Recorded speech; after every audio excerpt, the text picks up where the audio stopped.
Nagkaisa sa pagsasagawa ng Coastal Cleanup Drive ang mga kasundaluhan at sibilyan upang linisin ang baybayin ng Barangay Tabok, Lagonglong, Misamis Oriental noong Pebrero 18 sa pangunguna ni Major Ray Ezequiel C. Escalera Infantry PA, Director ng Center, at ni Captain Alejo T. Salvani PA Reserve, ang Company Commander ng Bravo Company 1005 RRI Battalion, kasama ang mga personahe ng 1005 CDC, 10 RCDG RCPA, Bureau of Fire Protection, Philippine Coast Guard, reservists ng Bravo Company at Advanced ROTC officers ng Moist ROTC Unit.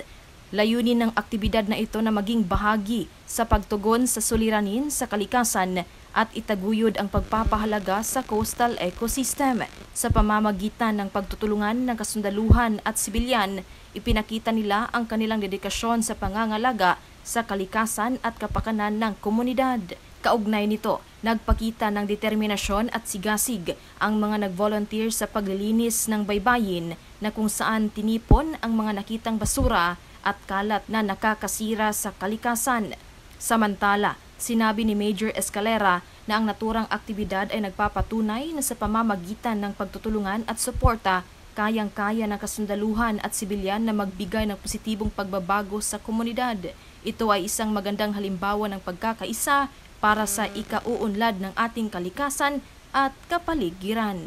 Napapanahong balita, serbisyo publiko para sa Pilipino. Ella Rivera, 4ID News.